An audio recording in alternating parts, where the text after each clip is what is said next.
Ladies and gentlemen, it is my pleasure today to chair this panel discussion about a book that is already released by open access, but will still be published as a printed book in April. So it is a Druckfrisch event without having the book present to show into the camera.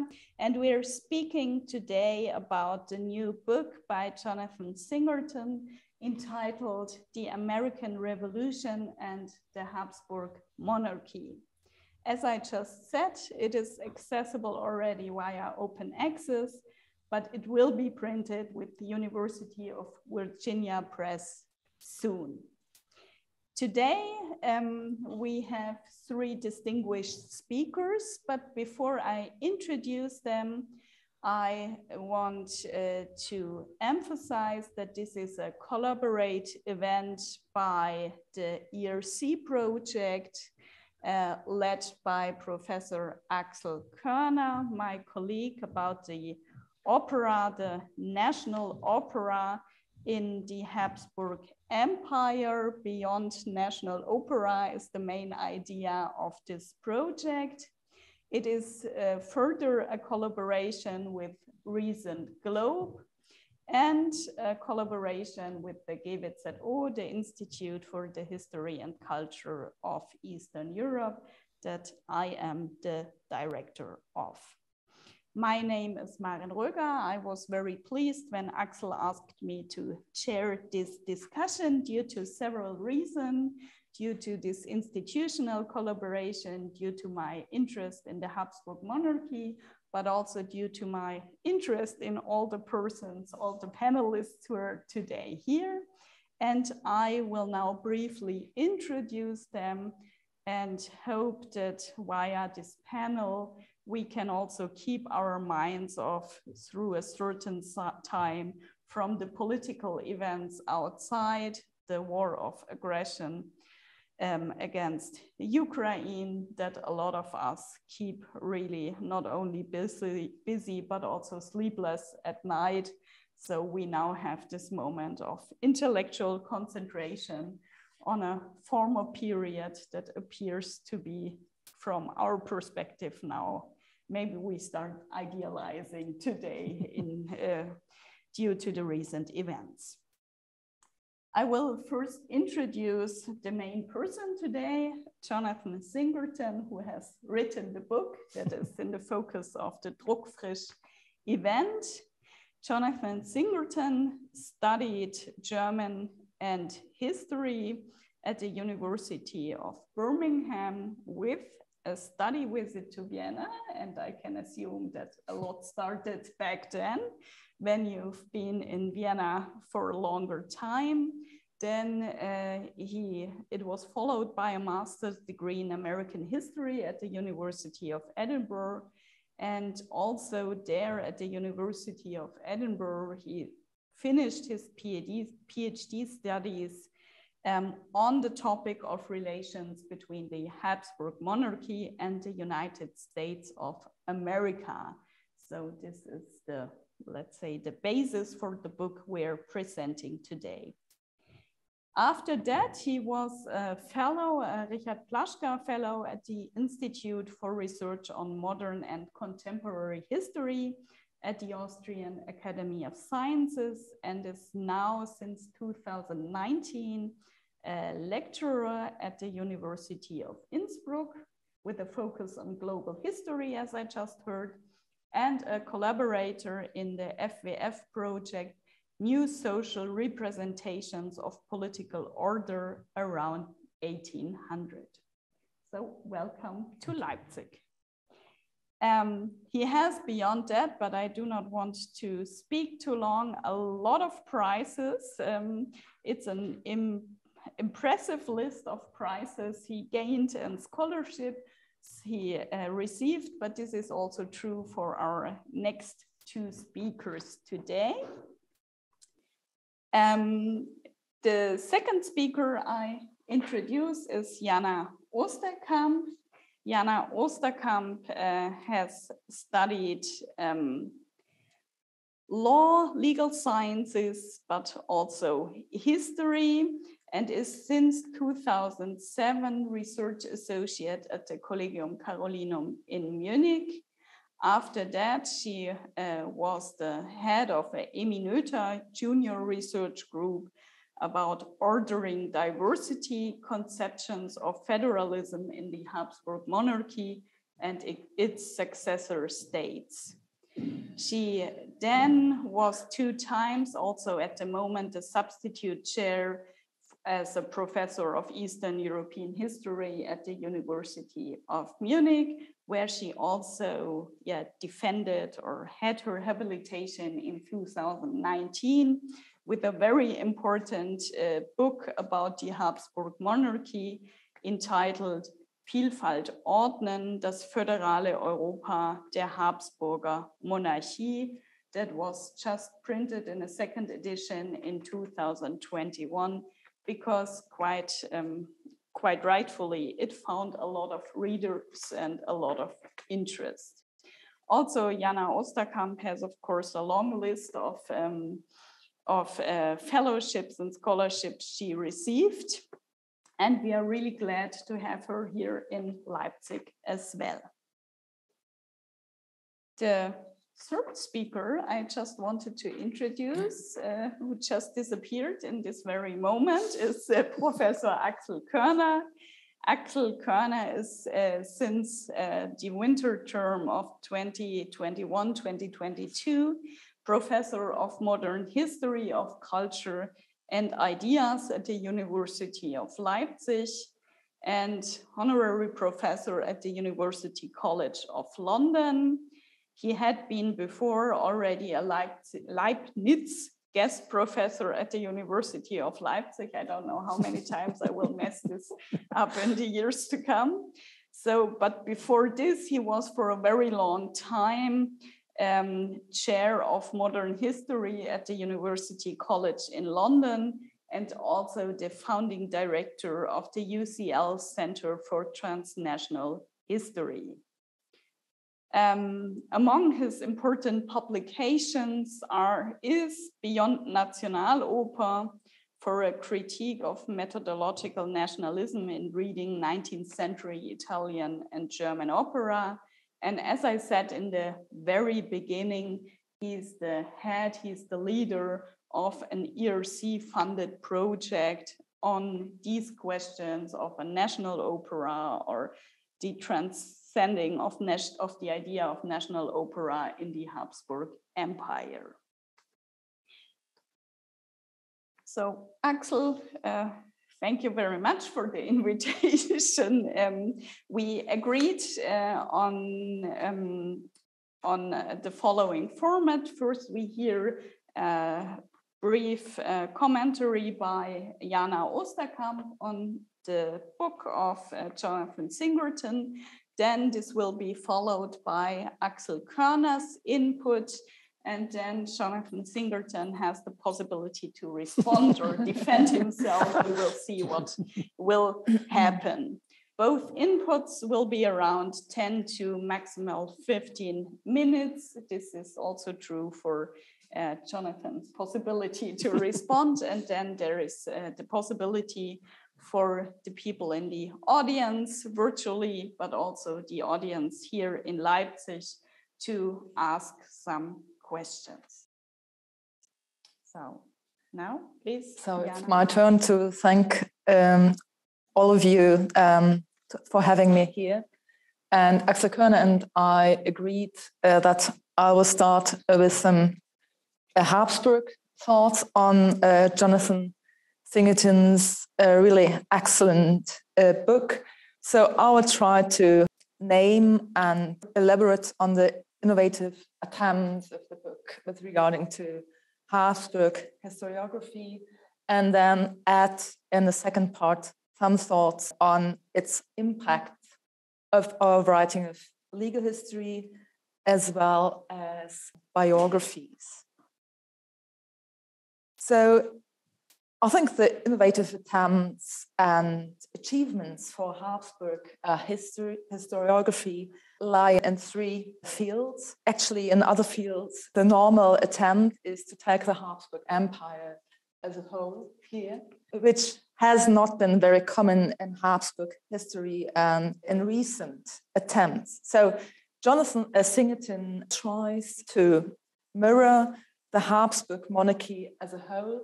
And for the 18th century, that means to integrate the Austrian Netherlands, for example, but also not to concentrate only on Vienna and Austria in a narrower sense, but to take into account the Bohemian lands as well as the Hungarian territorial lands. So I would like to remind everyone who's not so in touch with recent Habsburg historiography that normally we have to deal with several national histories, which take into account the empire from a very special focus from a national one. And it adds a new territorial dimension if you're thinking about Habsburg, even for the 18th century as a whole. The other outcome of Singerton's book, to take it as a whole, is a social and societal dimension, even if it, on a first glance, it might appear as like normal history of diplomacy. It has a very broad attempt and talks not about diplomats, but also about merchants and about women in Viennese salons. So it broadens up our understanding of Habsburg diplomacy, that not like international relations that take into account not only the political and professional relations, but the societal mirroring of these relations. And what I found very interesting too, and I think this is a really benefit of the book, is the symbolic dimension of taking the Habsburg Empire as a whole. We already talked about this today in the study group, that you pointed out in your book that Habsburg was within the European orders the first power in the 18th century due to the role of the Habsburg kings within the German old empire. And the symbolic first place mirrored itself also in the relation with America. And I find this very interesting, how diplomats and politicians had to deal with this symbolic order in their everyday actions. So I think it's the first merit is very fruitful for our future understanding of Habsburg in the 18th century. And the second merit I want to stress is the decentering of the perspective from landlocked empire to its shores and to its ports. If you're reading the book, you actually look at the empire from the peripheries that are not actually peripheries, but the port cities that connect the empire to the world, and that are like nodes in a transnational and global network of trade. And I think it's very fruitful because this approach opens up the discussion, the perspective on the Habsburg lens for their global connectivity. And at the same time, the port cities are showcases of the diversity of Habsburg. So it's not just about the outreach of the Habsburg Empire into the world, but it's also about representation of the empire in these cities. And I think quite a few of us are common with this approach with regard to Trieste, but you have a triangular perspective on other port cities like Livorno and Ostend in the Austrian Netherlands. And I think looking from the north and the south really, opens new perspectives. And what comes into my mind as a possible outcome too is that you can emphasize by this approach the polycentric character of Habsburg rule. So we do look at these port cities, but at the backdrop, there's always Vienna. And that's a new perspective. Normally, we are looking the other perspective from Vienna to the outreach. And by looking from Ostend or Trieste through the lens of Vienna, then to America, it becomes obvious how many actors and institutions of Habsburg rule actually existed.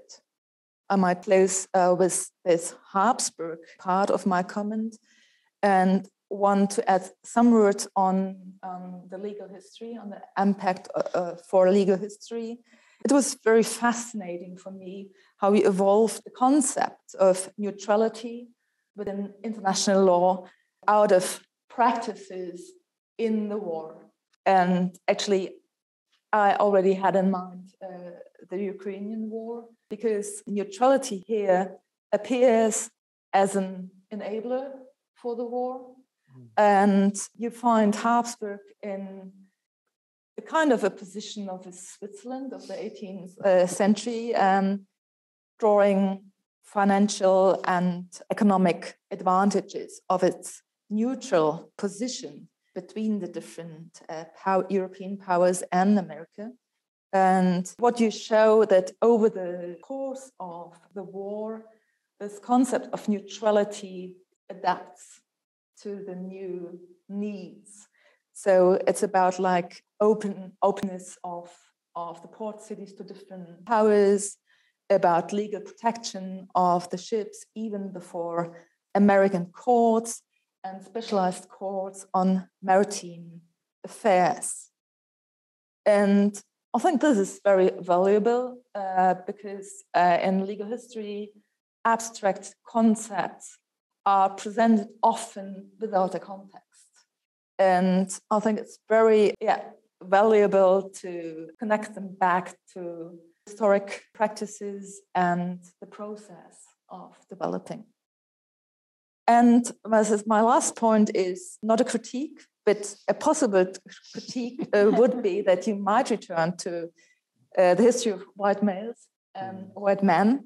But I would withdraw this critique because even here you come up with a new perspective, because in a way you show Franklin or others as imagined persons. We've talked about this in the morning as well. You don't take biographies from a nowadays perspective only, but you put them into the contemporary context. And then we will see that Austrian women in their saloons, or Austrian scientists, or later on other scientists, that they're perceived figures or persons through their imaginary. And so even with this return to biographies, you open up like new horizons. Thanks a lot. Thank you. Thank you very much, Jana. And now we hear the comment by Axel Kerner. Please, Axel, the floor is yours. Thank you very much. Thank you, Maren, also for the kind introduction. And thank you, of course, to Jonathan and to Jana for joining us in Leipzig. I have to start with apologies.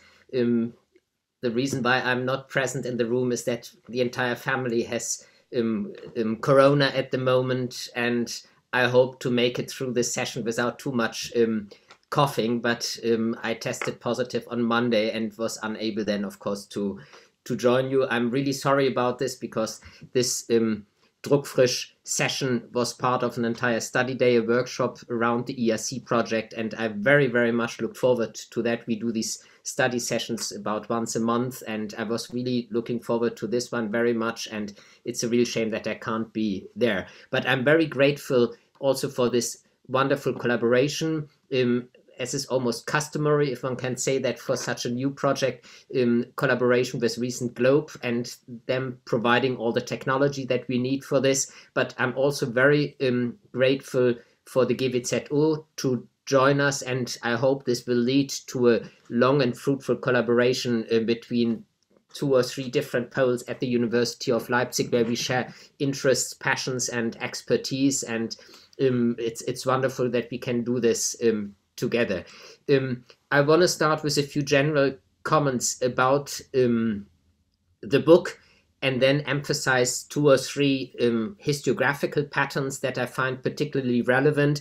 And as Jana said earlier, I'm trying to leave the Habsburgs out a little bit and focus more on the transatlantic perspective. If I manage, it's difficult for me not to speak about the Habsburgs, of course. And then I have also 2 or 2.5 questions that I want to ask Jonathan. So to start off, this is a wonderful book that Jonathan wrote. It's extremely readable. There are parts in the book where you think you read Alexandre Dumas or something like this, with wonderful stories about these sea traveling folks and very personal anecdotes, insights into this transatlantic society that one rarely encounters in history books. So it's masterly crafted, this book, connecting analysis with a very personable approach to the narrative's protagonists. And this is really what makes this book a great pleasure to read. And as you know, in Habsburg history, we read also a lot of books in the German language that are not always a pleasure to read, even if they are very erudite. And Jonathan presents us with a book that is extremely readable, a real joy to read.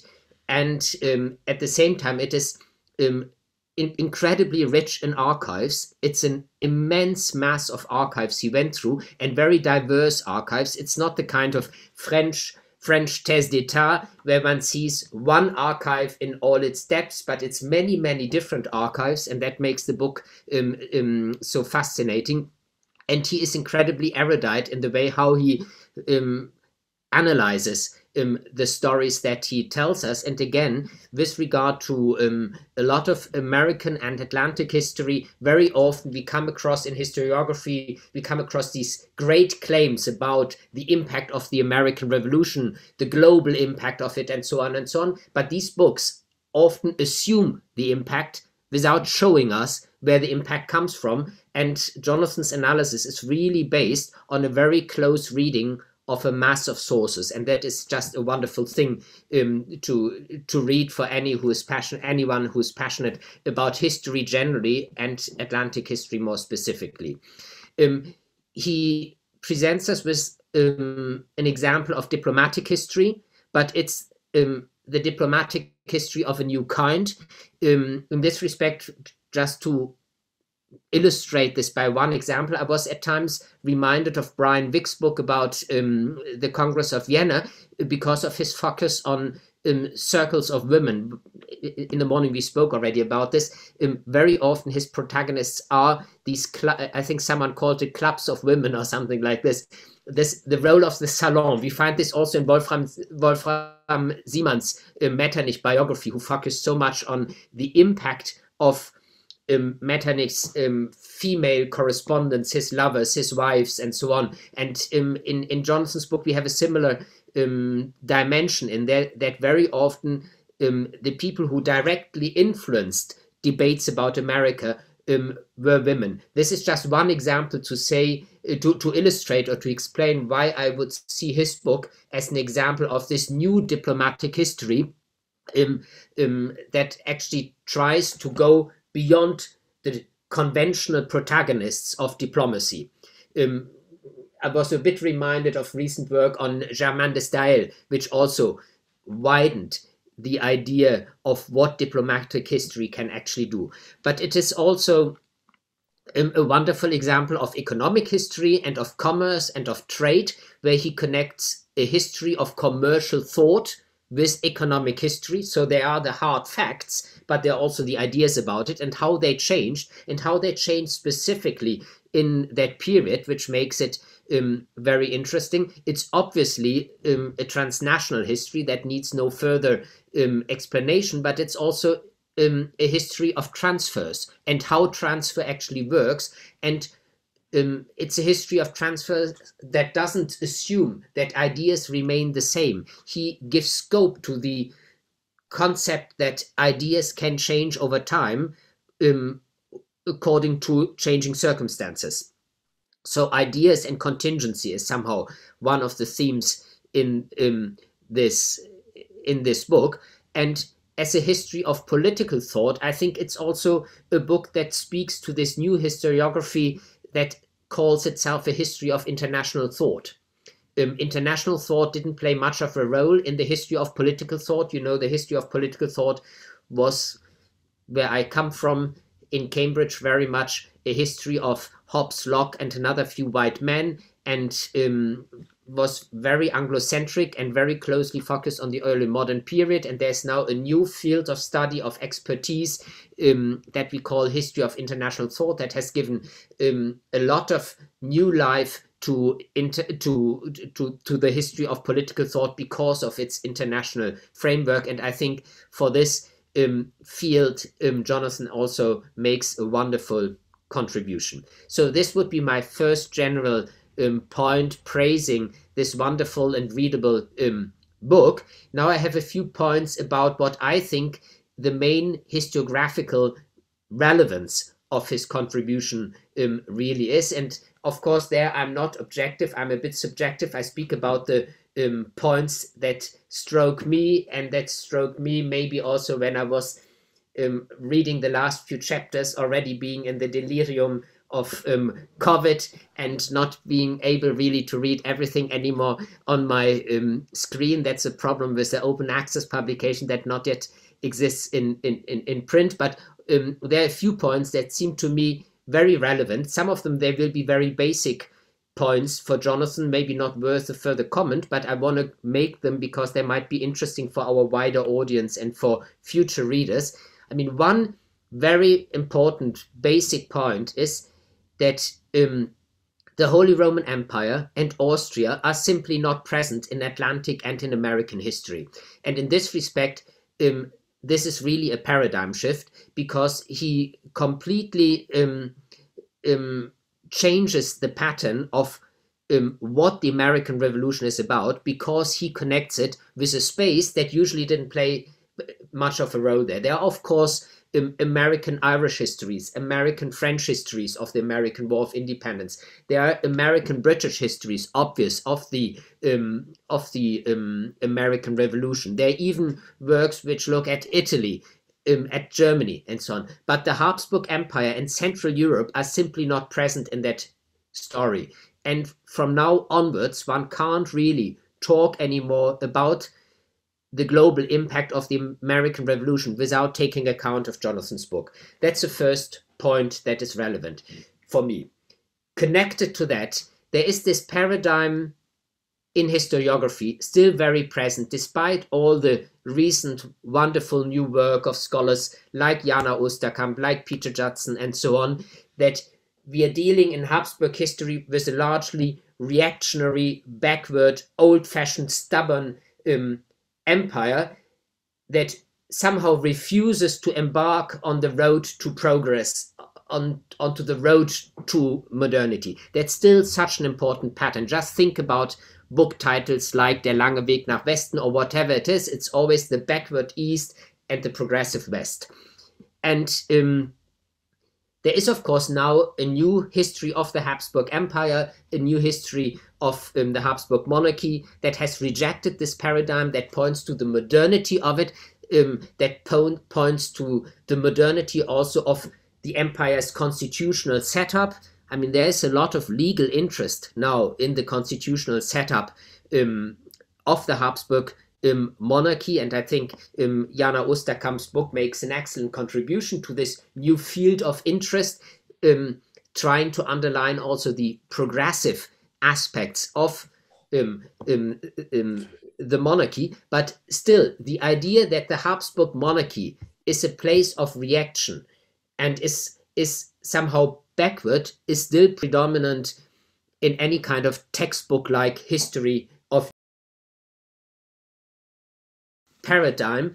Then Singerton now very substantially revises this idea by changing in a way the course of American and Atlantic history and connecting it with Habsburg history. It's very difficult to still think about the Habsburg monarchy as this backward place if we take account of the immense interest in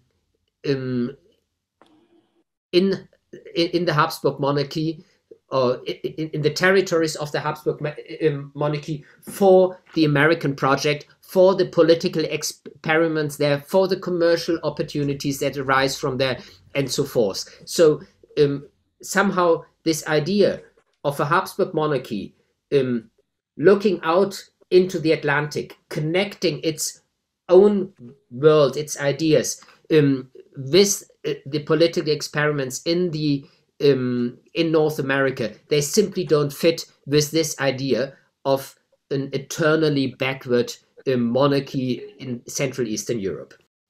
The second point that I want to make about the historiographical relevance of the book is there is an idea of the monarchy where, for numerous reasons, there is an interest, a curiosity and sympathy for the Northern Republic, and it was widespread and it was very passionate, and there was a whole range of reasons why people were passionate about it. And this is also interesting because one might reduce the interest in America, and this we find often in transatlantic history, that the interest is only because somehow the old world wants to emulate the new, and they look at it as blueprints for their own political future. But Jonathan confronts us with a whole range of different reasons why they were fascinated by it. In part, it's just because something is changing in the global order, and people followed that with interest. In part, it's commercial interest. It's because they want to take commercial opportunities from what's happening there and develop that further and see what that actually means for trade in this vast empire of the Habsburg monarchy.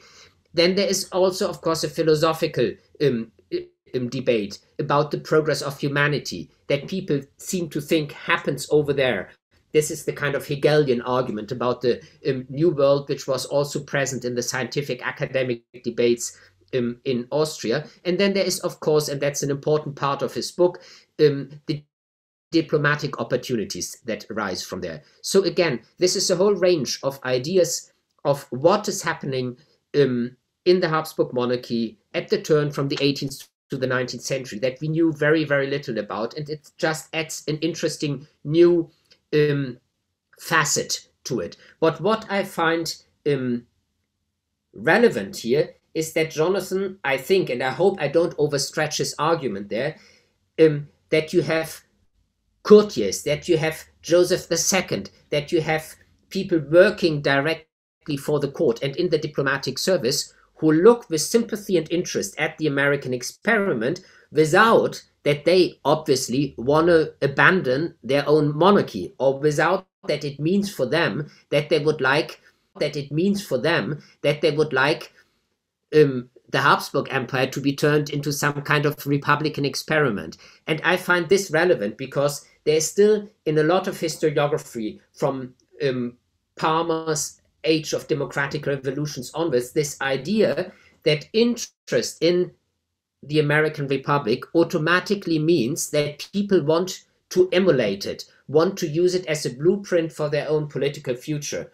And actually this wide range of interest coming from some very politically moderate and conservative circles in Vienna and beyond shows that this is a simplification, and this is problematic. To reduce interest in the American Revolution to the idea that one wants to use it to overturn the own political system at home. And I find this argument very relevant, and in this respect, I think Jonathan's book is really a game changer with regard to the way how we have discussed the American Revolution in a global context so far. Another point that I find relevant is the spatial dimension of Jonathan's book. To give you one specific example there, it's very much this emphasis always on Ostend. And in modern historiography, we have completely lost the sensitivity for the fact that actually the Austrian Netherlands are old Habsburg territory. It's a dimension that is hardly remembered, and he points over and over again to the importance really of that part of the monarchy for the overall outlook of what actually the Habsburg monarchy means in this respect. So there's a very interesting new spatial dimension. To this, I would like to add my first question. You include there in this spatial dimension very often the Grand Duchy of Tuscany, and there you play very much into the hands of patriotic, nationalistic, idealist historians of the Risorgimento and of Italy, who always treat Tuscany as just another awful Austrian territory, whereas I have, of course, always tried to argue it's wrong to see that as an Austrian territory, because, of course, it's not part of the monarchy, and actually the secundogenitur had a real constitutional meaning. So I wonder if you overstretch that so much. I wonder if Jonathan just wanted to spend more time in beautiful Tuscany in the archives and therefore decided to add this into his account of the Habsburg monarchy. That's maybe a little bit problematic. The second question I want to ask, and I see that Maren is looking at the clock because I'm probably talking too much. Yeah. So I very briefly only add one more question, and that's a bit of a personal question now. Here you have two friends sitting next to each other, if I may say so, writing two books on very similar topics. Me on the American Revolution in Italy, you on the American Revolution in the Habsburg monarchy. We use some of the same sources, some of the protagonists are the same, and still we come out with rather different results. So my approach was so much that, yes, they took an interest in America, but they were also very proud of their own civilization, and they knew what Pocock would tell us about. They knew about the Machiavellian moment, that a lot of these ideas about republics and democracy and so on, they originally came actually from the old world and were imported to the new world via Britain long time before the American Revolution. And this actually gave people in the old world also a consciousness of their own pride and of their own tradition of political thought, and actually, as a consequence, they knew very well what the difference between the old world and the new world was. And very often, actually, you come across this idea that they saw the new world as a barbarous place that lacked civilization. And of course, there needed to be a republic, but only because they didn't have a monarchy to rule them. And actually, a lot of the interest that I found in the Italian states for the American Revolution was combined with a feeling that it's interesting what's going on there, but this is not our world. And the conditions in the new world and the old world are so different that we are actually quite happy to be in our place. Let them make their political experiments, but the new world is not our world. And if this didn't play out maybe a little bit more than we have, then you were prepared to acknowledge, maybe, and this is the door that I open towards your argument here, Jonathan, it's only because we work with slightly different chronologies, because I carry the story on a little bit further, and maybe it's just the kind of disenchantment that kicked in the long term. So thank you very much again for sharing your wonderful book with us. Thank you very much, Axel. I think we can interpret your longer contribution as a sign of your enthusiasm for Jonathan's book. So Jonathan, after so much praise you received from the discussants, I'm very much looking forward to your response. Thank you, indeed. And I first of all want to thank all of you for this great opportunity, especially for the hospitality here at the GWZO, and also to Axel for your very kind invitation. So again, thank you for, the opportunity to be here. Thank you so much for your very kind, insightful points, as well as these very praiseworthy points that you've both mentioned. I'm really very touched and grateful. To release a first book as an author, I think, is always a frightening moment. You never quite know how the child will grow up on its own, and who will adopt the child and who won't. So I'm very, very grateful to both of you for being so very kind godparents to my new little book. I'll, I think, turn to Jana, to your questions first, and then come to Axel and your points, if that's okay. And I'll do so again very quickly within the next 10 minutes, if I may.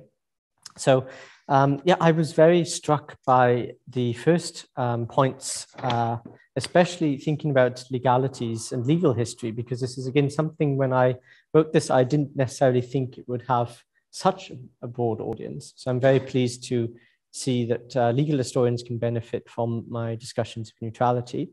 I think it's very correct what you said about the evolution of the Habsburg monarchy and its neutrality, and how, in a sense, neutrality enables war. I think we have a good understanding of neutrality in general, especially from a kind of IR or political perspective, but in its actual application and function within episodes like the War of American Independence, this is much harder to ascertain. So Habsburg neutrality played an absolutely pivotal point in that war. I think one thing we lose sight of are these kind of counterfactuals and these what could have been moments. And if the Habsburg monarchy, for example, had joined the War of American Independence, then it would have changed fundamentally in many different ways.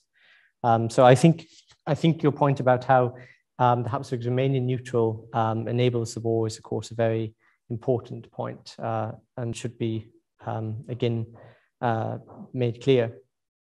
I also am quite pleased to see that you found, both of you, that you found many points that I make in the book important contributions to so many different historiographies, and to push forward the agenda for Habsburg history in general, as well as the agenda for American history. So my aim in sort of writing this book was to not only write a history of the American Revolution from a different perspective, but also to write one that is a different perspective, different take on the Habsburg monarchy. And in this sense, I wanted to work towards ways of internationalizing and globalizing then the history of Central Europe and of the Habsburg monarchy. And as you quite kindly pointed out, Axel, indeed through ways like maritime culture, through trade, through commerce.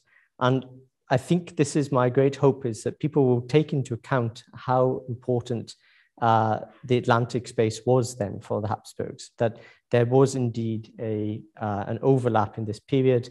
It was a period of intense interaction in the Atlantic world, in the Atlantic space, for Habsburg people, for people from all walks of life, from captains to traders to merchants and their subjects as well.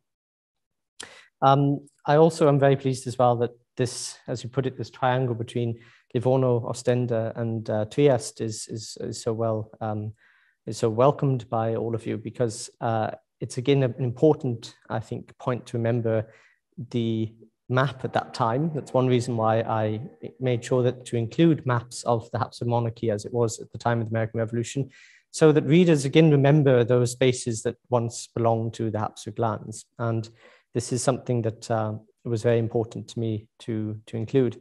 And I'll just address again your point there, Axel, about Livorno. It was indeed not for reasons of holidays in Pisa or in Livorno or in Tuscany, although it's a very beautiful place, as you well know.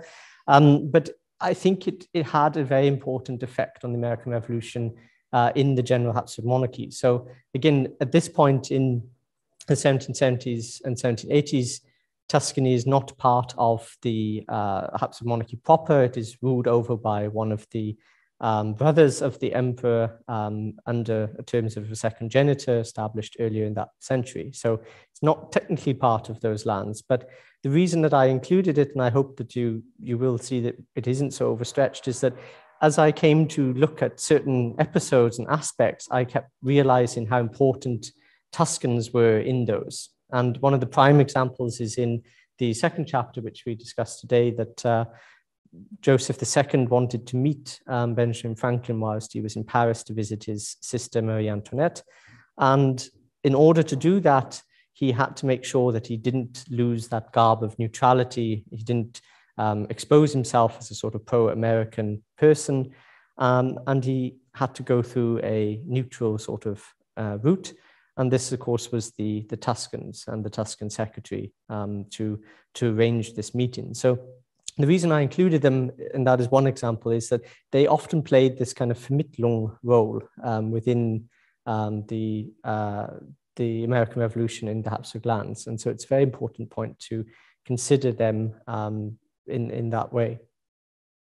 I also thought it helps to broaden, again, our views and our connections. So Trieste and Livorno, intense places of contact between the two, but also sharing very similar stories then with the Atlantic world and its effects as well. So these things operate not only together, but also in parallel. And I felt that that was something to also elucidate in the book. And if I might just come on to then your point, your second question, Axel, about the overlap in our work. Indeed, I think that in many regards, we're not in conflict on this. I think that there is indeed in my work, you see that there are overwhelmingly positive receptions of the American Revolution in Habsburg lands, but at the same time, there's also this cautiousness about it in some circles. That there's also this this general sense that America doesn't turn out to be that land of milk and honey.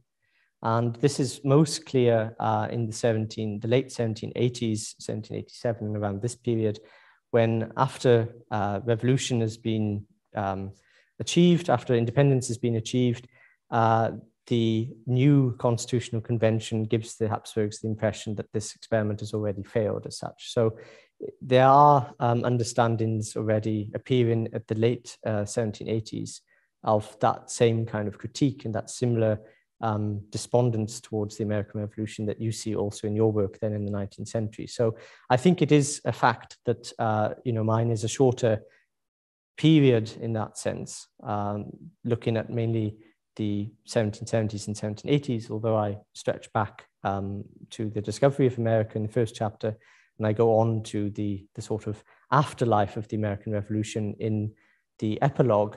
This period itself gives us that sort of snapshot, which I think is important, but it is important to remember that it is only a snapshot, and that after the French Revolution, understandings of the American Revolution are fundamentally changed. And this is something that I personally took as a kind of a conscious decision, because I knew that it would be a whole different type of book and a sort of monster of a book to go beyond that period in great detail. But it is still something that ultimately fascinates me, something that we talked about in our study day session earlier today, and I think deserves also to be told in some way as well. So there, I think, again, we would probably align much more as well. Yeah, and indeed, I just would like to, I think, echo some of these points that indeed it's not just white male history, white male and stale, as the phrase is, that we need to look beyond these conventional actors. This is one point that I've constantly thought about in this book, is to look at the same familiar people, Mary Theresia, Kaunitz, Franklin, Jefferson, and to think of them in a rather different way and through different experiences. So, for example, Jefferson is not only that great writer of the Declaration of Independence and later President of the United States, but he is also somewhat of a conniving inexperienced diplomat during his time in Paris. And I wanted to also be slightly provocative in the way that I show these interesting episodes in these people's lives. And of course, as I point out in the introduction, I wanted the book to not be a diplomatic history, not to be something straightforward, not even to be something just new diplomatic history or international history, but really to think about culturally and economically what it meant as an event, what the American Revolution meant for the Habsburg monarchy.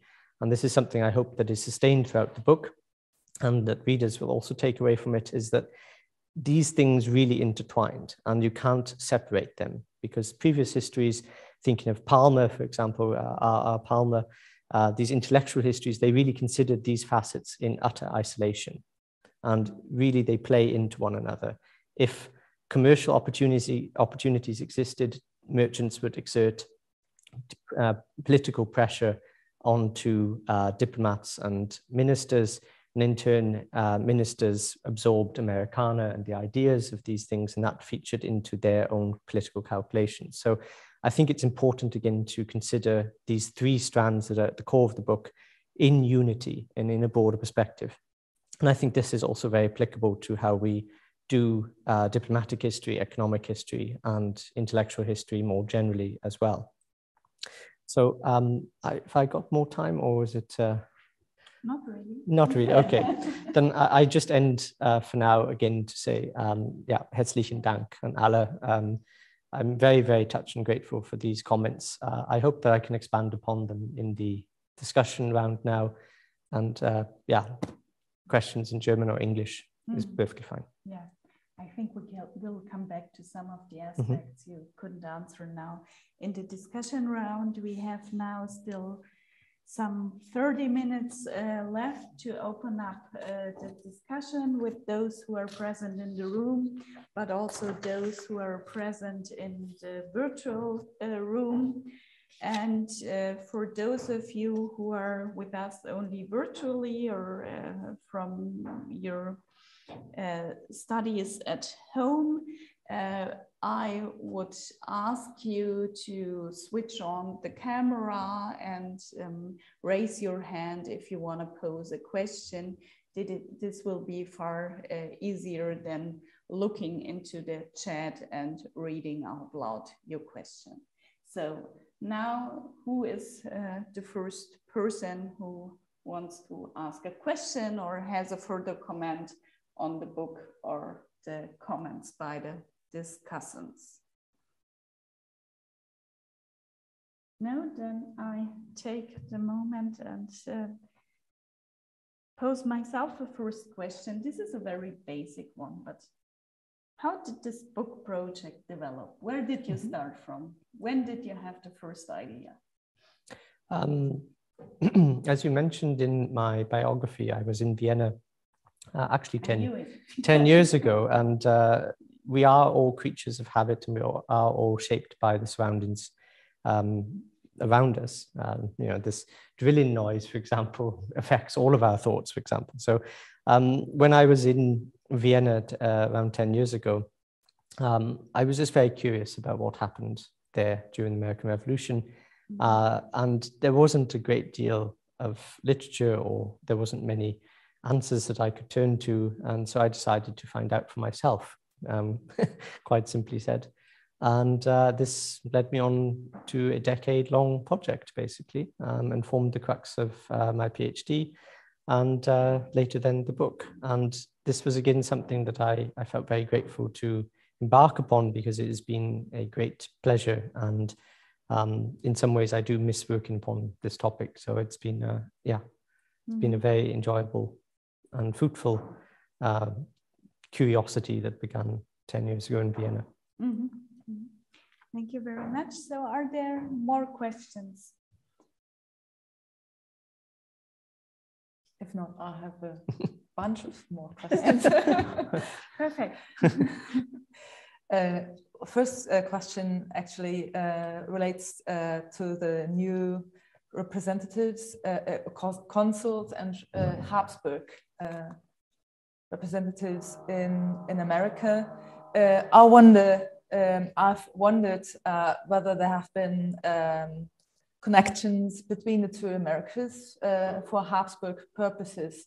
So whether persons and figures from Brazil, whatever, who took over a kind of para office of North American consuls. That would be a first question.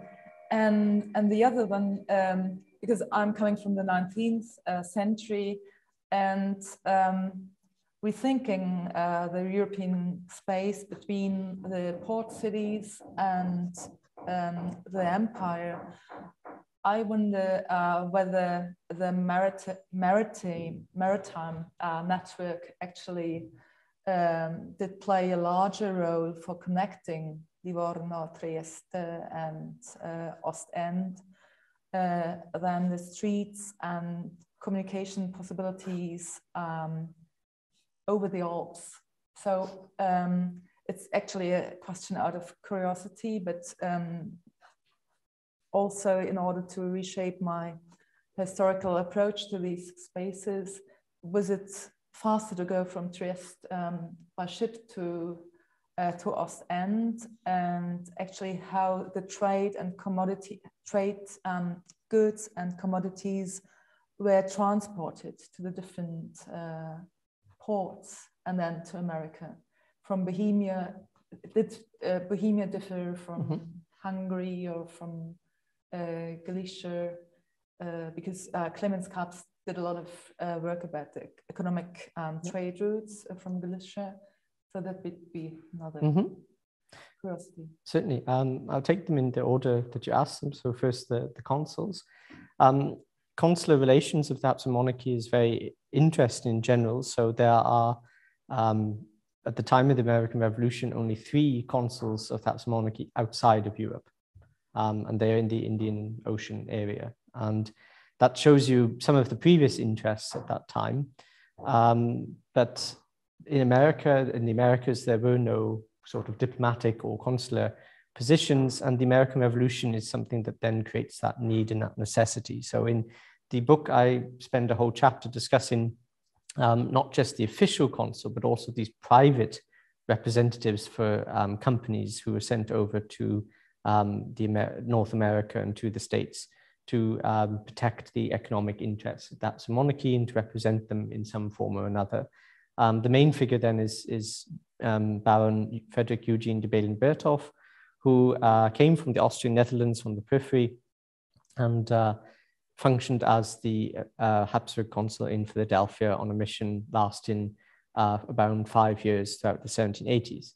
And his mission was terminated around the time of the French Revolution, partly because the trade had dried up, partly because the disruption of the French Revolution, and also for his own personal reasons. And so the Habsburg connection was very fleeting, because it only lasted for these few years, and it wasn't resumed until you had a later representative in Brazil and in New Orleans, who they both together worked to protect Habsburg interests, mainly tobacco from the south, mainly sugar and such goods from Brazil. So the development is rather interesting, but it is precisely because of the American Revolution and the independence of the United States that then the Habsburg consular interests, let's say, or diplomatic interests, pivot towards the West more permanently, away from these previous interests in the Indian Ocean. And then the maritime networks between Livorno, Trieste, and Ostend. It depends, actually, if it's quicker by ship or by foot. As you will read in certain chapters, if you were a Habsburg merchant and you wanted to sail from Trieste to the Americas, it might take a very long time because you'd be captured by British ships. And indeed, one poor, unfortunate Viennese merchant lost his ship multiple times between Trieste and Spain, France and Spain, and then taken all the way to England. So often it was a very difficult route as well for such trade and for such connections. And this sort of triangle, let's say, between these Habsburg ports, if we want to call them that, the statistics and the evidence is very good to show that there was a level of trade between these 3 places.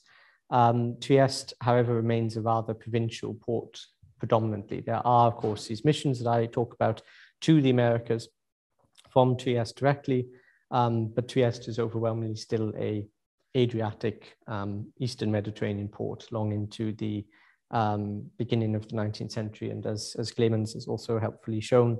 And the indirect trade is something that I think needs a bit more work on to show how much Triestine merchants, for example, used these lines into the Atlantic and for how long through Spanish merchants. So not their own ships and not their own goods necessarily, but through more indirect means. And just about the point about wares from Central Europe and so on, Bohemian glass forms a very important part of the book. It is also an interesting story about how Jefferson, for example, used Bohemian glass because it was the best quality to build the windows in his house at Monticello, and especially the dome, the cupola on top of the house. And he ended up paying more for this because of his actions as a diplomat, which ruined the chances of a commercial treaty between the Habsburgs. So it's also a rather interesting example, but it's again very underappreciated that, for example, the White House, the Congress, they all use Bohemian glass. And these goods would have come from the Habsburg port of Trieste if it were not for Jefferson. Instead, they came via Hamburg, as it was still cheaper and more economical to do so at the start of the 19th century. Yeah. Thank you very much. Axel has the next question. I've, of course, spoken too much already, but if there's no question from the floor, about this argument about Trieste, even if Trieste then didn't play that important a role in transatlantic trade for various reasons, or its role in transatlantic trade changed, it had, of course, an enormous exposure to the Eastern Mediterranean. So one shouldn't think as a consequence about Trieste being a rather limited, backward port city. It had, of course, its other wide outreach that made it important and actually led to a lot of import of goods from different regions of the Mediterranean to the Habsburg monarchy. So, I mean, there in a way, the Atlantic trade was just an alternative for other things that were already happening. The question that I wanted to ask you, there was in America, of course, quite an interest also in the Holy Roman Empire for its federal constitution and so on. Franklin traveling to Göttingen in the 1760s and learning about the federal constitution of the Holy Roman Empire, and there was this interest among the founding fathers of America in Montesquieu, and Montesquieu saw, of course, the Holy Roman Empire as an example for the division of power because of the complicated arrangement that Jana Osterkamp knows a lot about, division of power between emperor, estates, crownlands, and so on and so on. And somewhere in your book you have this beautiful portrait of the two brothers, Joseph and Leopold, the famous one. And there on the little table in the corner, I don't know if you comment on that, but there is, of course, this copy of Montesquieu's Esprit de Loi. And they decided that the Esprit de Loi should be represented on the portrait of the two brothers, which pays witness basically to this quality of the Habsburg, but also of the Holy Roman Empire's constitution. And I wondered, in this interest that they suddenly had in the American Republic, what role did their own constitutional setup play? Did they, to some extent, see the constitutional framework that was developing across the Atlantic? Did they see this as a reflection of their own traditions, or didn't play that any role at all? Did they connect this to ideas that came from Montesquieu and Rousseau and much older constitutional settings in the old world, or did they see everything happening across the Atlantic as something foreign and new? Because this would then constitute quite an interesting difference in the awareness between Italy and the Habsburg monarchy. Yeah, thank you. It's a great question. And indeed, I wanted to include that very image by Pompeo Batoni for that reason. I don't comment on the esprit de loi that is present there because it doesn't quite factor into the story. And as you point out now with your question, both brothers, if you're referring to them by they don't have this perception that America is adopting any of these old world ideas or anything like that. In fact, say, constitutionalism doesn't play much of a role in their thinking beyond Pietro Leopoldo's constitutional project, which I'm sure you know much about, but for people in the room is his idea to start a new kind of constitution for Tuscany. And he takes, among many other examples, I think in total he has 23 examples, the Pennsylvanian Constitution. And this is one of the models he takes and writes that he wants what the Americans have. So beyond that, there isn't sort of a recognition then of the later American Constitution, the US Constitution, the federal Constitution. It only comes into play in this general despondency, this general negative view about the American experiment, the American state, after, say, 1785.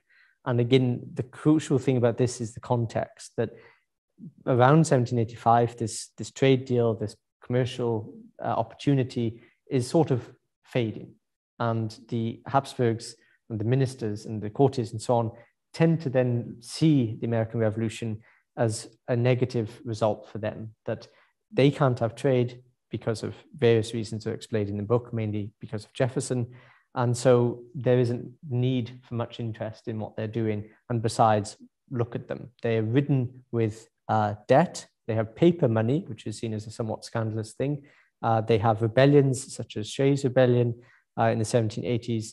And they have this general view that, well, they already need to remodel their entire political system. So there isn't much of an engagement or debate about this, again, to answer your point directly, because of that general negativism about it at that time.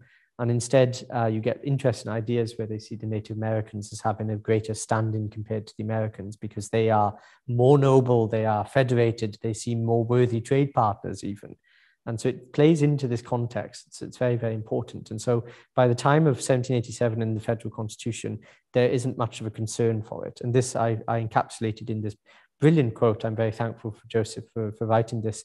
What has the American Revolution given them? Nothing but chaos and disorder. And it just encapsulates again his, well, it was a waste. You know, they've squandered their luck. So it doesn't factor into that. So I'm ashamed not to change Italian American history in that regard. But thank you very much for the question. So there, we still have some, let's say 10 minutes left. Frank Hartler, please. Thank you. I have a question concerning the practical terms of the time you are writing on. How the New World was called? Was it called New England or America? And I suppose American Revolution was not a term of a time. And how this image changed over time. So from when on it was the United States of America and when it stopped to be New England or the New World. And again, in practical terms, how did they communicate? When you come around the site of the Boston Tea Party, you have on these plaques German newspapers. And how did they communicate? In English? Was it necessary to send out a consular having testified that he is good enough in English, or was it quite another language, which I would guess it was? Thank you. Should I answer this? Yeah. Okay. Thank you very much, Herr Halder, for this question. Two questions. About the practical terms, it is really interesting. One of the things I wanted to do, but for word limitations, you know, and practicalities, I didn't end up including in the book, was to really map out and chart this Entwicklung, this evolution of terms for America among the courtiers, among the ministers, because originally they have many different nuanced terms, and you know, in German it of course is quite clear the differences between amerikanische Staaten and amerikanische Stände, and these things were very fluidic in the early phases of the war up until the point of around 1783. Vereinigten Kolonien, that was also something. There was a professor of universal history in Košice in Slovakia, modern day Slovakia, then in Hungary, who wrote a book, or many books about the American Revolution. And one of them is a Kriegsgeschichte der verbundenen Staaten from America. And of course, verbundenen Staaten is also something different. So it's like your title of the book, right? Vielfalt. This is just this mix and mess, let's say, of different terms and names. And it doesn't quite get crystallized until after 1783, when America is then a legitimate state. And I'm a bit skeptical of some people who in the past have mentioned about Kaunitz, for example, not calling them the United States, but instead calling them the, Vereinigten Kolonien, again, pointing out their colonial status, not accepting their official, like, self-proclaimed status. But I think it's got to be contextualized again amongst this backdrop of very different competing terms. And I think it would be very worthwhile to write more on that in the future. But it's just to answer your point, is that there's many different competing terms and nothing that quite gets settled until around 1783, when it's trying to start and be like as we know them today. And this is the same in French and in some of the other languages used by the several ministers and courtiers. And this brings me then on to the communication point. So the interaction is generally, let's say, French, in the French language. And most of my sources were French. I don't know how many percentage-wise, probably 50%, and then 25% in German, and then the rest in Italian and Hungarian and other things. So there's a mixture, but for direct communications between Americans and Habsburg subjects, the language was predominantly French. When William Lee, the first American diplomat, arrived at the court of Vienna in 1778, his French skills were shown to be inadequate, and he suffered because he couldn't express himself well enough in French to enter diplomatically into the right circles and to advance to the court. So this also plays a problem. Equally, when Bélin Bertolf, this consular, this representative, this official commercial advisor, as he is called by the emperor, who is sent to America in 1783, he is chosen partly because he has a knowledge of English. He was a sort of mid-level bureaucrat in the Austrian Netherlands, and his competitor for this position, who was backed by Kaunitz, as far as I know, didn't have English. So this might have also played a role in that as well. So when he was there, I'm very certain that he used English as his communication language as well, on the ground, let's say. And again, he translates, and his secretary, they translate many different documents and texts and send these back to Vienna then mainly in French, because it went via Brussels and then to Vienna. So there's a sort of general lingua franca of French at the time, but it's predominantly English for those who were then sent to America. So I think that answers everything. Good. Okay. Thank you very much. There's another question. I do also remind you, please take the microphone. Yeah. Thank you so much, Jonathan, for this rich insight in your research. So I was wondering, we relate also Benjamin Franklin to electricity. So I was wondering, since we were talking about progress, to which extent do we, think of this connection between the Habsburg Monarchy and America, in sense of a technological American dream, or let's say, innovation or science? Thank you. Thanks very much. It's a very good question. The scientific connections between these two is something I don't quite address in the book, because I'm mindful of another scholar who is working on a similar topic, and I didn't want to let's say, take away the joy of that topic from her.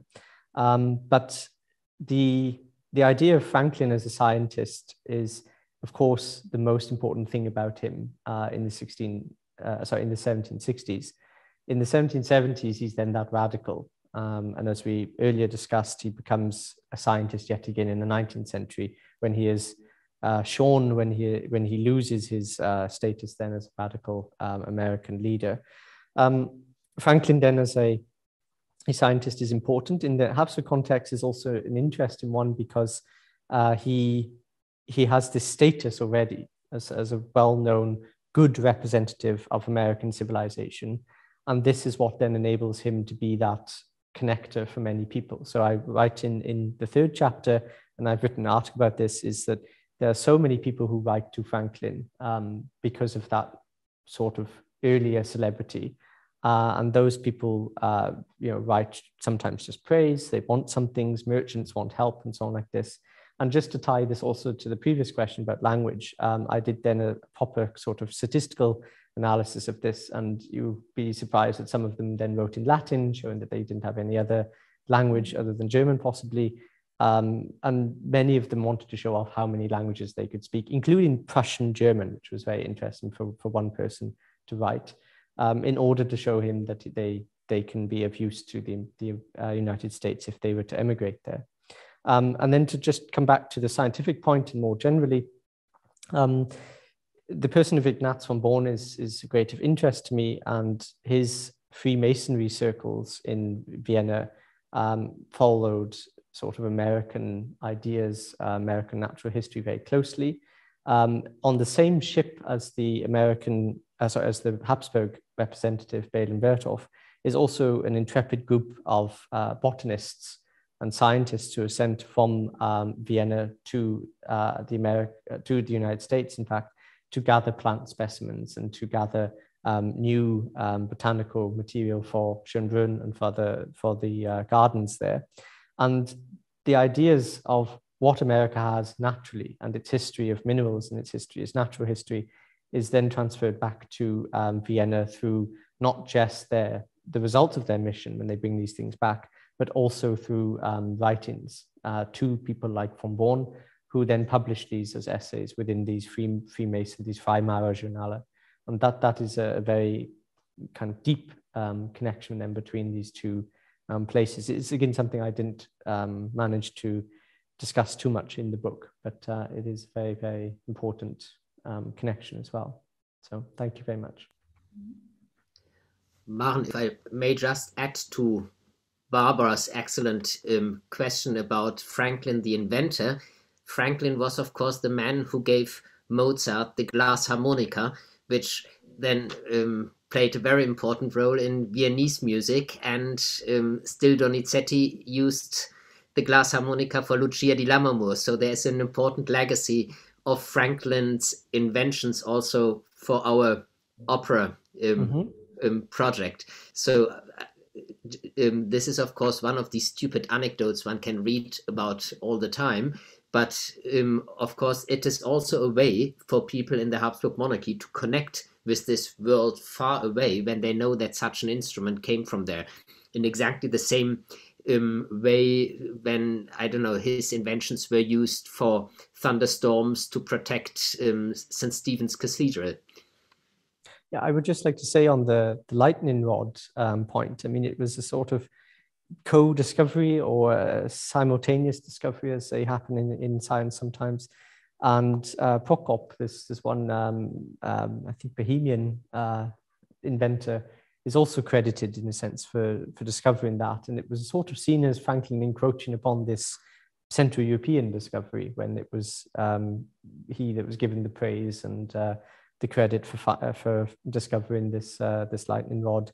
And the other point I want to make about Franklin then as the inventor, the Kachelofen, the Franklinian stove, this sort of improved oven, stove. This thing was also bought and installed in Schönbrunn, and the ambassador in London was key to get him one of these out of Franklin when he was in London in the 1770s. So there's a lot of sort of material technological crossover between Americans, especially Americans in Europe, and the United States throughout this period as well. Yes, speaking of discoveries might be a very good ending point for our today's event. We thank you very much, Jonathan, that your book will help us to discover the relation between Habsburg and America at the time of the American Revolution. The title of our event is Druckfrisch, and I'm reminding you that it's still there are some weeks when we can pre-order Jonathan's book in the printed version. I remind you that it was the University of Virginia Press, and I for sure will tell our librarians at the GWZO that they have to pre-order your book, and I hope all of you will join me in this endeavor to also to help your first child, as you called it, to have a wide audience. So thank you, Jonathan, for being present with us, for writing this book, but also thank you, Jana Osterkamp, for being a discussant here in Leipzig, and of course also Axel for organizing this wonderful event. And this is it. We wish you a pleasant evening, and we wish you a speedy recovery, Axel. Thank you all, and thank you so much for hosting the event, and bye-bye to everybody.